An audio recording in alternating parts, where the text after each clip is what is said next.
Heart, no oxygen. I was dead. 15 minutes. Dead. You were Dead, clinically dead. 15 minutes.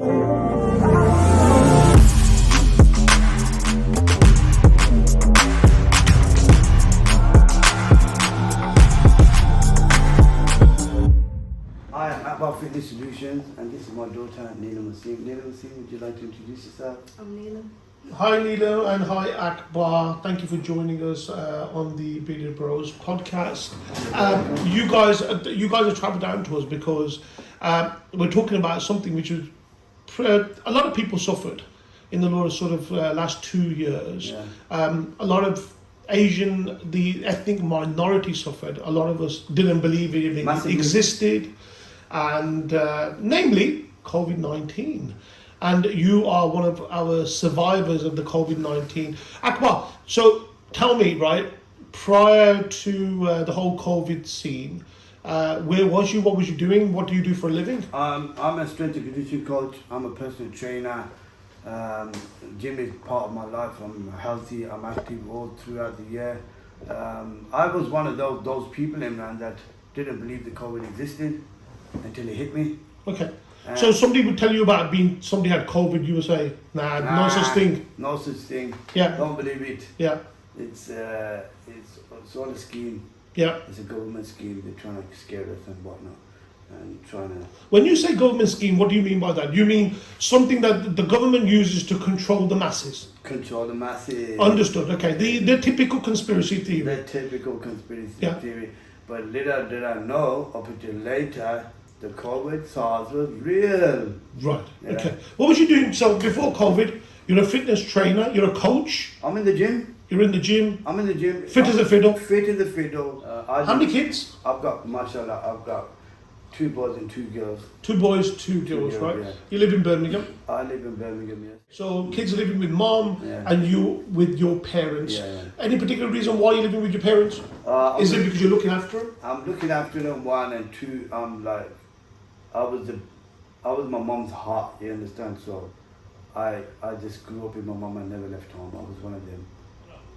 Good on you. It's one of them Asian traditions. How that we have. old mom and dad at this time? We're talking 2021, right? July. Mom, Allah Jasif, she was 65, and dad is touching his 70s now. MashaAllah. So mom and dad, how long have they been married for? Wow, 50 plus years. 50 plus years. Okay. And so 1st of July, bringing you back a little bit now. 1st of July, what happened? 1st of July, I developed symptoms of COVID. Because of my thought process at the time, I didn't really believe in the COVID. I thought it was a common flu, or I've just got a virus. But it just got worse and worse.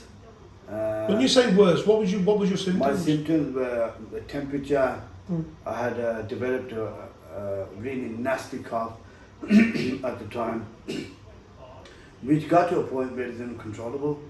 And then I realized, you know what, there is something wrong here. So in order for me to safeguard my family, I might as well follow the guidelines and isolate. As a precaution, you As a thought, yeah? precaution, yeah. I think by July the 5th, July the 6th, it got so bad that I was vomiting violently.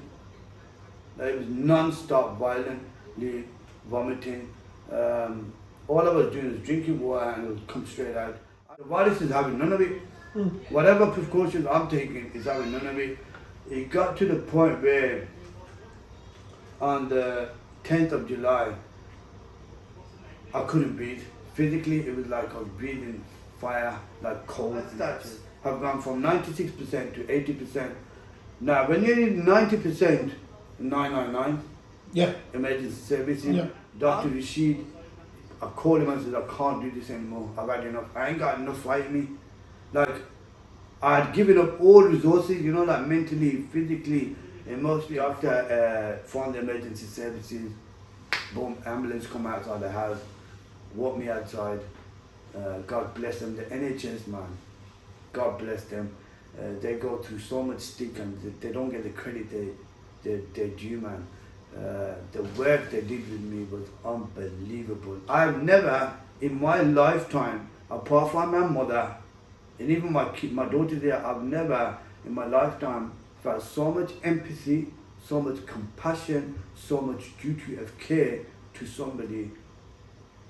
It was overwhelmingly beautiful for me. Like I didn't have my mother, but I had the NHS. I didn't have my mother, but I had the nurses. Like, I keep regular contact. For you to compare the National Health Service Yeah. to the love of a mom, Mother.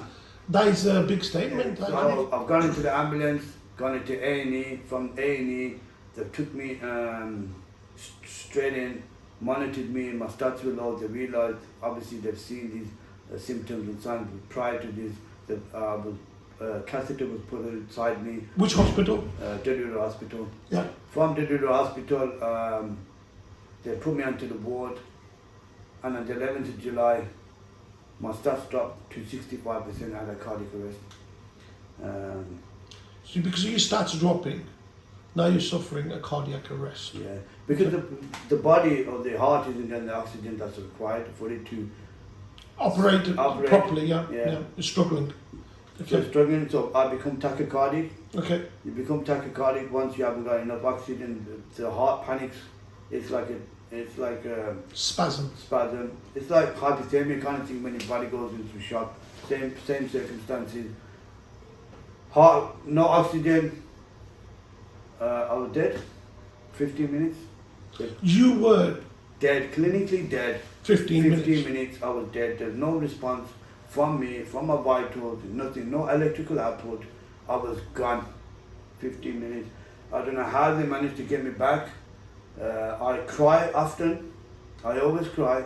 Thinking about the same On a situation. regular basis. I cry on a regular basis because I often ask myself, I question myself, like, what, God, why me? Like, I've been through what I did, but why did you save me? Mm. Do you understand? I've had a cardiac arrest.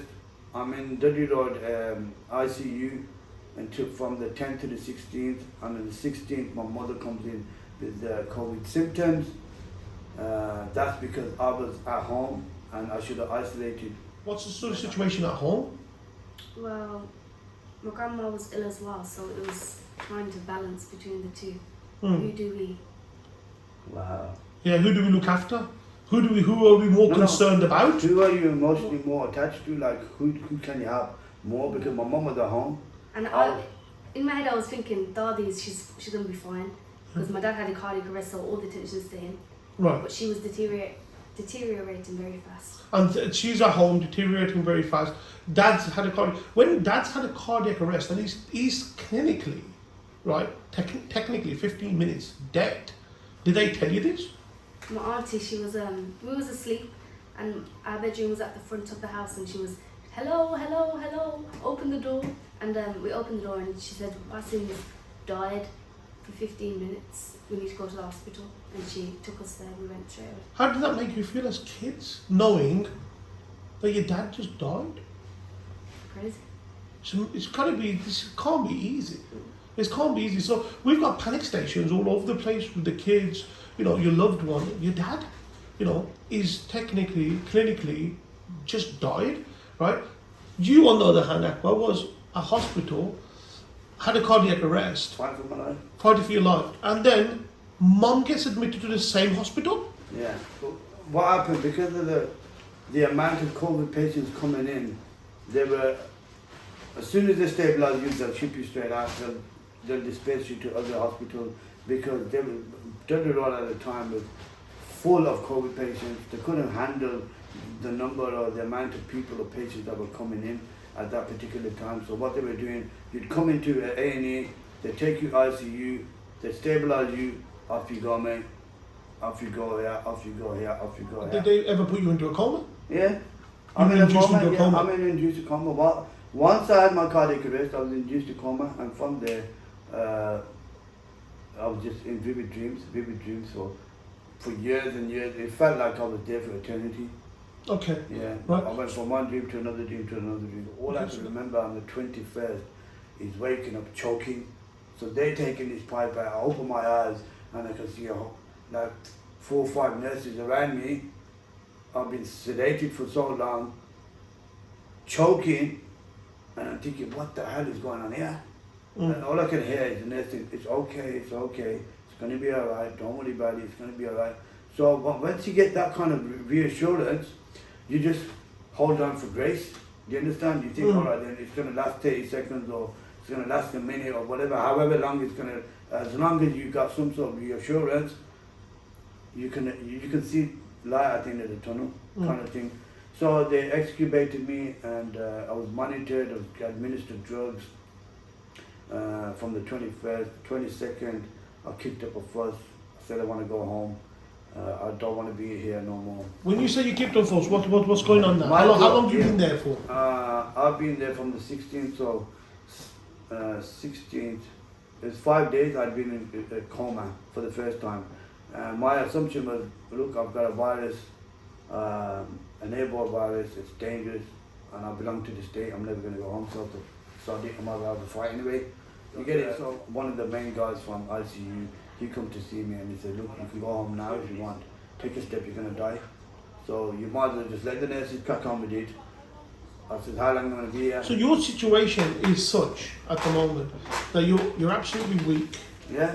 You've just come out of a coma. You've still got this whole virus going on. Yeah. Yet, right, you're that frustrated. You want to go home, and they're saying, look, we advise against this. Remember, at this time, I'd lost 30 kilograms in body weight.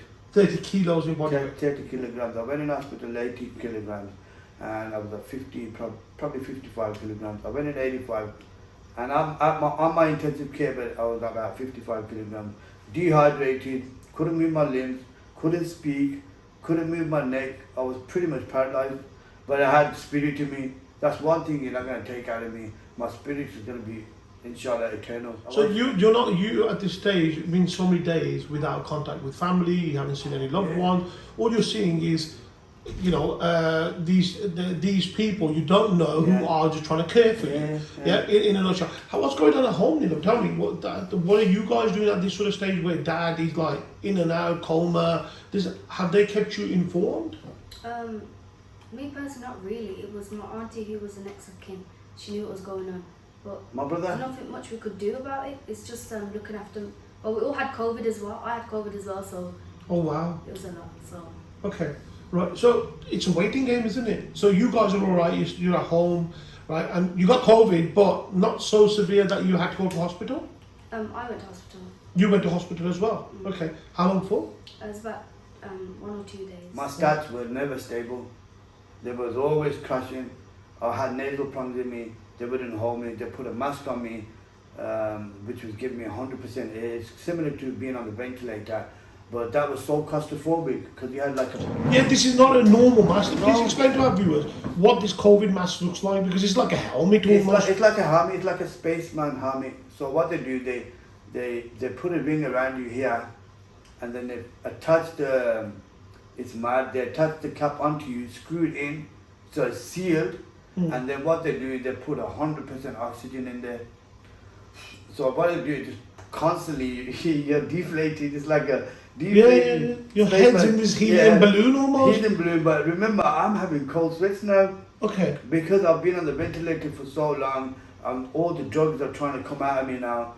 I'm having cold sweats and I'm trying to do this, Imran. I'm trying to scratch my head and I can't scratch my head because I got a bubble in my head. Yeah, so almost like when you have a cast on your leg that you broke and you can't scratch it. So similar circumstances. So they put nasal prongs on. These are giving me 100% oxygen, but my lungs, because of the severity of the COVID virus, it attacked, because of the COVID pneumonia, it attacked the lower lung cells. And I had to sleep like this, man. I'm sleeping like straight. They wouldn't let me put the bed down. You were sitting up sleeping. I was sitting up 48 hours a day. They wouldn't let me lie down. God. So the nasal prongs were working. What they decided to do is put a CPAP on me. CPAP is, for me, was the most horrific experience I've ever had in my life. Forget the COVID, forget the cardiac arrest, forget all the anxiety, the depression, the fight I had, forget everything. The CPAP was horrific. CPAP, explain to me, what is CPAP? CPAP is a machine where it's like a mask. They clamp it onto your face, and it was forcing air down your lungs, like through your mouth. But you can't synchronize it. You know, like me and you are breathing now. We can have a breath, or we can inhale, exhale when we want. This is just constant. And it's like I was drowning at the same time. I can imagine. You understand? Yeah. So You got this gush of air, like a tunnel, in your mouth. Your brain's going. You've got to go. You've got to inhale, exhale, inhale, exhale. Yeah. All you're doing is inhaling all this air, and with no respite. And that's what it is. So what I did, I said, listen, you need to give me a tranquilizer. You need to give me diazepam or something that's going to sedate me and get me through this. They gave me the diazepam. As soon as the diazepam wear off, Imran, I'll rip it off. I mean, this is during COVID. How are they dressed? They're dressed like aliens or No, people working for NASA? No, they were dressed like aliens, man. Most of them had them similar space. The mask on, because nobody else wants to get the Yeah. virus, right? And be in the same situation. I asked for my phone. As soon as I put my phone on, got a message from my cousin with that. My mother's passed away. Your cousin brother sent you a message. As soon as you got your phone, you turned it on. Had a message. I had a message from my cousin brother on a WhatsApp message. I don't know how to say this to you. I'm so sorry, but you've lost your mother. That day that he was told, we didn't know if we was going to tell him or not, so we were still contemplating whether or not to tell him that she passed away because we didn't want him to panic and Make himself worse. yeah. So but Imran already sent him a message. So it was done. But at that moment, I was in the mosque with my sister, and then we just all jumped on a call with him because at that point he was going to go bury my grandma. So at that time, you guys were all at the mosque. The grandma's passed away, and you guys are at the burial service, right? You're at the janazah namaz, and then after that is going to be burial. But at this time, you received this message, right? What's going through your head? You're close to your mom. Yeah, at that specific moment in time, I thought to myself, you know what? I know what my mom's like. I know what she's done. She's went into intensive care. I was critical. I was not going to make it. Everybody knows that I was not going to make it because my stats are telling everybody that I'm potentially I'm not going to make it. My risk is more to my mother's. But I know what my mom done. She must have made a deal with God. Said, listen, take me and leave him. How old was mom? Mom was 65. 65. Mom had anything Never. else? Diabetes, blood pressure, nothing at all. My mom was active. She'd wake up in the morning, cup of tea with some lemon. She's walking. In my head, it felt like I was fighting for years, and I've come to this battle now. Where do I go from here? My mom's gone, sorry, I've had enough of that. Take my tubes out, take the mask off. The nurse is asking me what's going on. I've had enough. But then at the same time, I see a message from my daughter. I need you. Me and my daughter fall out all the time. Because she's exactly like me. She snaps really quick. So she sent me a message saying, Abu, I need you. I'm sorry, I lied. You get it? When I see the message, I thought, bloody hell, I'm going to have to fight this one out. So I had to fight. After the 1st of August, I pretty much got stabilized. I started eating again. I started drinking again. One thing I forgot to mention is when I come off the ventilator, I was so thirsty, it was unbelievable. So I had to be assessed to even drink water. They were giving me they had a cup, one of these cups, plastic cups, and they were like sponges, little cube square sponges. They used to dip in water and put in my mouth just to hydrate my mouth. In that scenario, I had to go through physio. I had to be put in a chair. So now we're talking rehab, right? Yeah. Because you forgot how to walk? Yeah, I forgot how to walk. I can't walk. So you're like a baby that's learning everything from scratch, right? So physio team came out to assess me. They put me on the side of the bed. I went from 96% air. From 96% air, I went down to 90%. My stats dropped. They go, look, it's too dangerous for you. They put me on the side of the bed. Managed to get me onto the chair. Put mask on me straight away. Because my stats had dropped down. I want to get out of intensive care. You're eager. You want to move. I want to move from intensive care because I know my. Remember your mindset. You're a coach. Yeah. So you're always pushing people pushing, to do that little extra, Yeah. and that's your mindset. So I'm telling myself to do this now. Listen, you need to get on with it. We need to get onto the ward. Once we get onto the ward, it's home time. So next they're going to send you to rehab, right? Center. Yeah. I'm saying no. I'm not going to do it. I'm not going to go to rehab center. You can say what you want, I'm going home. I'll discharge myself with oxygen because I came out with oxygen. I couldn't walk without oxygen, unaided. I couldn't walk without a stick. So they released me, and alhamdulillah, from there I went from strength to strength to strength. Why? Because I knew the importance of nutrition, I knew the importance of the right sources of carbohydrates and the fats that the body required to recover. I was told I wasn't going to make a recovery for 18 months, 2 years. I felt as good as new. I was back in the gym within 12 weeks. You're back to being a coach? I'm back to being a coach. What weight are you now? You were 80 something when you went in, you were 55 at your Alhamdulillah, lowest. I am sitting right now at 78 kilograms. I'm on a diet, I'm prepping for a show, maybe this year or next year. So I'm going to be going on stage. That's a lifetime goal for myself. What do you mean, a show? Like a bodybuilding show. Oh, wow, okay. Oh, highest point of being in hospital? Anybody you want to thank? I want to thank the NHS staff. I want to thank the intensive care staff, especially Alison and Sandro Critical Care. I want to thank Mel, who's at Dudley Road, the A&E. I want to thank Dr. Rashid for phoning up the emergency services, assisting me. I want to thank my brother, who's my next of kin, my daughters, especially.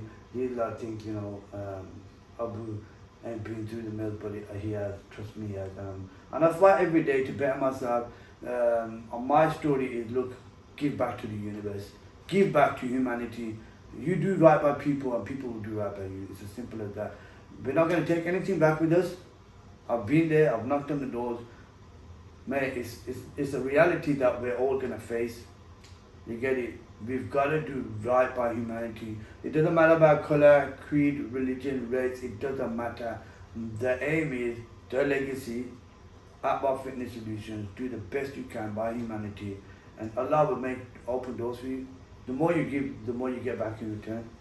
Appreciate it. Thank you so much. Thank you for your time, Neelam. Thank you, Akbar. Thank and you you so guys, much. as always, carry on watching the Beauty Bros.